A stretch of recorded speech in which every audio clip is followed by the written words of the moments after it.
густом лесу, вдали от людей, тяжело раненый немецкий овчар по кличке Рекс оказался на грани смерти.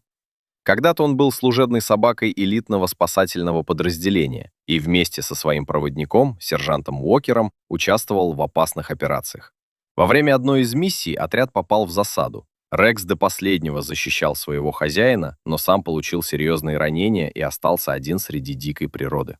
3 дня он боролся за жизнь. Сил почти не осталось, раны не давали двигаться, а каждый вдох причинял боль.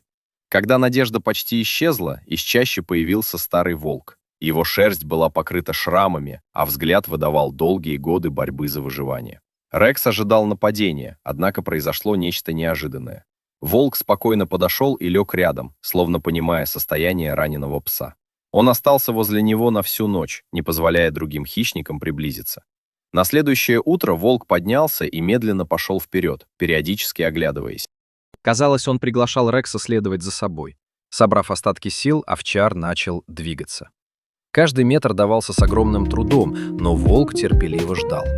Так они добрались до скрытой долины, защищенной деревьями и скалами. И здесь находилась территория волчьей стаи. Появление чужака вызвало напряжение среди волков. Однако старый волк занял место между ними и Рексом, ясно показывая, что собака находится под его защитой. Остальные приняли это решение. Впервые за долгое время Рекс оказался в безопасности. Волки не трогали его, а вскоре рядом с ним появилась добыча, оставленная стаей. Несмотря на природную вражду между дикими волками и домашними собаками, здесь произошло нечто необычное. Рекса приняли как своего. С каждым днем его состояние улучшалось, но спокойствие оказалось недолгим. Однажды утром в лесу появились вооруженные люди.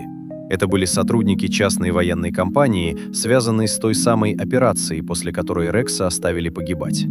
Услышав шаги и увидев знакомую экипировку, он сразу понял, что приближается опасность.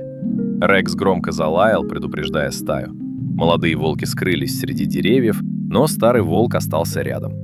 Когда люди заметили собаку, стало ясно, что они не собираются ее спасать. Напротив, они хотели избавиться от свидетеля своих ошибок. Раздались выстрелы.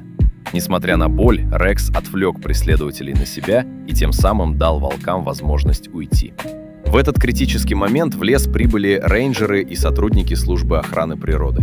Они получили сигнал бедствия и несколько дней искали пропавшую служебную собаку.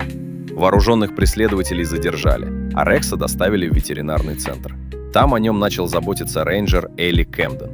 Врачи обнаружили многочисленные травмы: перелом ноги, поврежденные ребра, истощение и осколки в теле. Однако благодаря лечению и постоянному уходу Рекс постепенно восстановился. Между ним и Элли возникло особое доверие. После пережитого пес уже не был прежним военным служакой. Он стал спокойнее, мудрее и осторожнее. История его спасения быстро распространилась по стране. Особое внимание привлекла запись с лесной камеры, на которой был запечатлен старый волк, защищающий раненого пса. Миллионы людей увидели историю о сострадании, которая оказалась сильнее инстинктов. Спустя некоторое время в центр приехал сержант Уокер. Он был уверен, что Рекс погиб, и долго пытался выяснить его судьбу. Когда бывшие напарники встретились снова, эмоции невозможно было скрыть. Уокер признался, что никогда не переставал искать своего друга. Рекс узнал его сразу и подошел к нему, словно прощая все пережитое. Позже Уокер и Элли решили заботиться о собаке вместе. Рекс больше не был служебным имуществом или инструментом для выполнения приказов.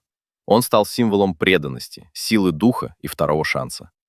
А однажды на рассвете возле центра снова появился старый волк. Он стоял неподвижно на опушке леса и смотрел на Рекса. Между ними не было ни рычания, ни страха, только молчаливое понимание. Через несколько минут волк развернулся и ушел в лес, больше никогда не возвращаясь.